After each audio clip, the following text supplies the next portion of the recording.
ما شاء الله كسودو بدلان عاد بانكو سلامين أدي صاحبك كسودوي ديار بانكو نهر بدلان رحمة مع قبرنا كسينا الله ما شاء الله ما شاء الله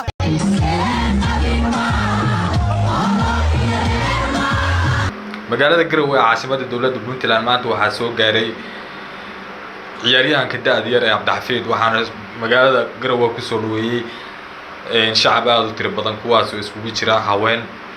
mas'uuliyiin dhalinyaro iyo waxgarad haddaba Cabdixafiid ayaa habeena ka hor waxaa loogu soo hanjabay magaalada Muqdisho isagoo lagu soo hanjabay ninka la yiraahdo Daahir Cali Sow sababta imaanshihiisa Garowe lama faahfaahin laakiin maanta ayuu magaalada Garowe soo gaaray siday sheegayaan bulshada say u badan yihiin waxay leeyihiin Daahir Cali Sow ayaa u soo hanjabay sidaa darteed cabsi uu ka qabo in dhibaato loo geysto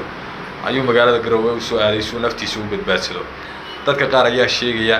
in xitaa isku day dil uu ka badbaaday intii Muqdisho joogay taasina ku kalaftay inuu magaalada Garowe soo gaaray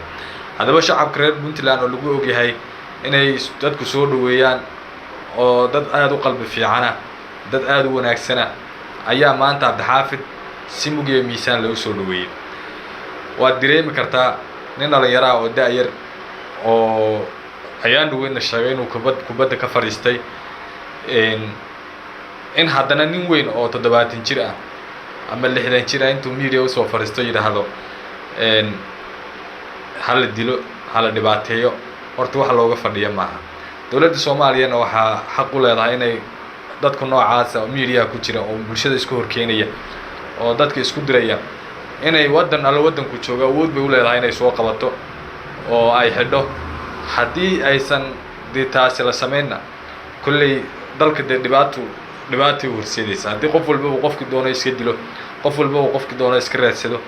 waxaa laga yaabaa in dhibaato kale oo bulshada dhexdeeda inay ka dhacdo taasoo sababi karta dadka inay sidii jabhad u dhaqmaan qof walba uu qofkii doono iska xidho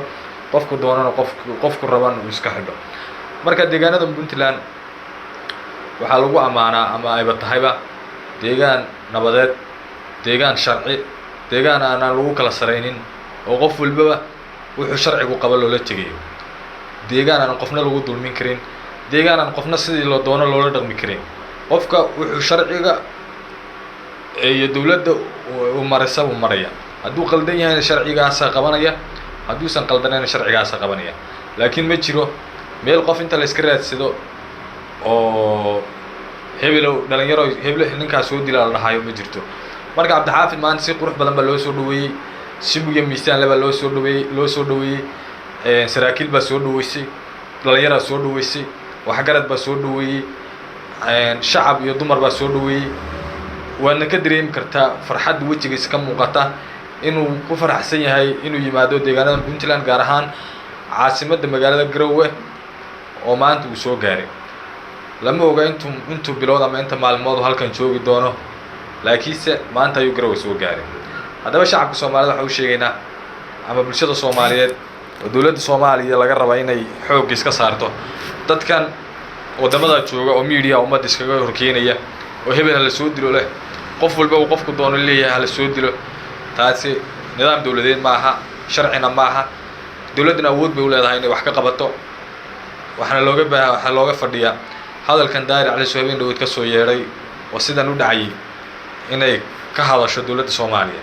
haddii ka hadli weydana kulley nin walba gobol buu leeyahay aad bay idin salaamaya